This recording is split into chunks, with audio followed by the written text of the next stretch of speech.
তো নমস্কার বন্ধুরা, তোমরা সবাই কেমন আছো? আমি রিঙ্কি আবারও চলে আসছি এক নতুন ব্লগ ভিডিও নিয়ে। সবাই তোমরা দেখতে থাকো, এইভাবে আমার পাশে থেকো। তো বন্ধুরা দেখো, সর্বপ্রথম আমি বাসি ঘরটা ঝাড়বো। তো বাসি ঘর দুয়ার ঝাড়ে অন্য কাজ করব।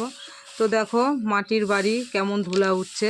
দুদিন একদিন পর পর আমরা গোবর জল দিয়ে লেপি, তবুও এত ধুলা হয় বলার মতন না। তবে মাটির বাড়িতে থাকতে খুবই আরাম। ঠান্ডা এই যে গরমের সময় আমরা যে আমাদের একটুও সেরকম গরম ঘরের ভিতর মনে হয় না। তো আমরা সবসময় ভালোই থাকি। আর ঠান্ডার সময়ও ঘর গরম থাকে, আর গরমের সময় ঘর ঠান্ডা থাকে।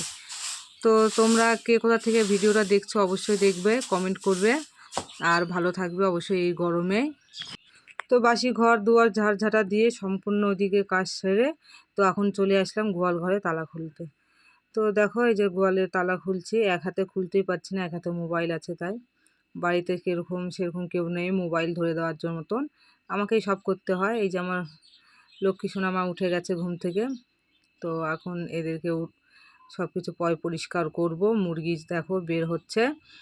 তো গোয়াল ঘরের যে অবস্থা, আগে গরুটাকে বের করে দিই।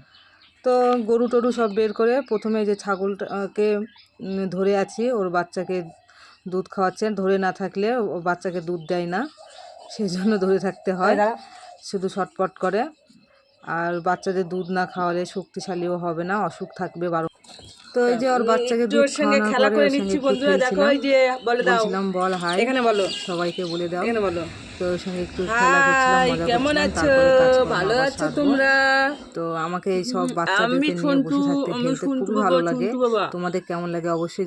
তো ওই বাচ্চাটার সঙ্গে খেলি আনন্দ করার পরে চলে আসলাম গরুটাকে প্রথমে দেখছি ঘর খুলে যে গোটা গা গরমে ভিজে আছে। তো ভাবতেছি না, একে একটু চান করাই দিই। ও চুপচাপ কি সুন্দর দাঁড়িয়ে আছে, ও মনে মনে বলছে যে যাক একটু ঠান্ডা আরাম পাচ্ছি। তো এত ওয়েদার গরম, রোদ, চান না করাই দিলেও ওরও থাকতে পারতেছে না, অসুস্থর মতন করতে মানে অসুস্থ হয়ে যাবে। সেই জন্য ওকেও আমি পরিষ্কার করে সুন্দর করে চান করাই দিচ্ছি, যাতে গায়ে ঠান্ডা থাকে।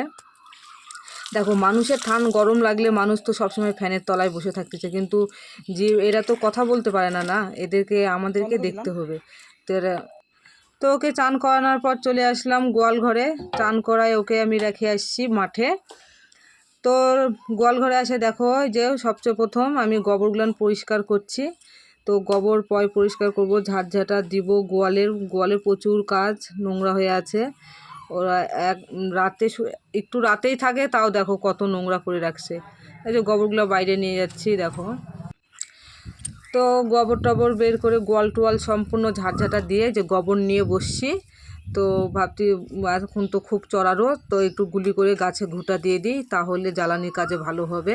তো আমাদের উনানে রান্না করতে হয়, সেই জন্য গোবর। তো গোয়াল টোয়াল পরিষ্কার সব কিছু করে যে চান ধান করে দেখো তোমাদের সামনে আবার চলে আসলাম। তো চান ধান করে চলে গেছিলাম দোকানে। তো দোকান থেকে নিয়ে আসছি এই যে পাট শাক। মেয়ের সঙ্গে গল্প করছি আর বলতেছি হচ্ছে পাট শাক রান্না করবো। মেয়ে বলছে না, পাট শাক খাবো না। তো আমাকে তো খুবই ভালো লাগে, তো তোমাদের কেমন লাগে অবশ্যই জানাবে। তো পাট শাক বাছার পরে যে দেখো আমি কি সবজি কাটলাম, সম্পূর্ণ সবজি পরিষ্কার করে নিলাম। নিয়ে আমাদের তো গরু আছে, তো এগুলো আমি কিচ্ছু ফেলবো না, নিয়ে যাই দিয়ে দেবো গরু। তো চলে আসলাম। যত তাড়াতাড়ি ভাবি রান্না সারবো রোদ গরমের জন্য, ততই আমার দেরি হয়ে যায়, কী করব। তো তবুও দেখো ছাতা নিয়ে বসে গেছি রান্না করতে। এত রোদ্রু এত গরম বলার মতো না। পাট শাক ভাজা আমার প্রায় কমপ্লিট। আর দেখাচ্ছি তোমাদেরকে যে আমি এই সবজি রান্না করব। তো সব কিছু আমি তুলে ধরতে পারিনি, তার কারণ খুবই গরম ছিল। তো আমি ফটাফট রান্না করছিলাম তাড়াতাড়ি করে। তো রান্না টান্না কমপ্লিট করে দেখো খুবই খিদে পেয়ে গেছিলো। তো এই যে আমি ভাত খেতে বসে গেছি, আমি আমার মেয়ে দুজনেই বসেছি। তো রাতের কিছু তরকারি ছিল আর আজকের দিনের। তারপর খাওয়া দাওয়া সেরে ঘুমিয়ে পড়েছিলাম। এই যে তারপর ছাগল বকরি নিয়ে আসছিলাম মাঠে, তোমরা দেখতেই পাচ্ছ। তো দেখো তোমরা মাঠের ভিউ একটু। তো বন্ধুরা আজকের মতন এখানেই কথার ভিডিওটা আমি এন্ড করলাম মাঠে। তো ভালো লাগলে অবশ্যই লাইক শেয়ার সাবস্ক্রাইব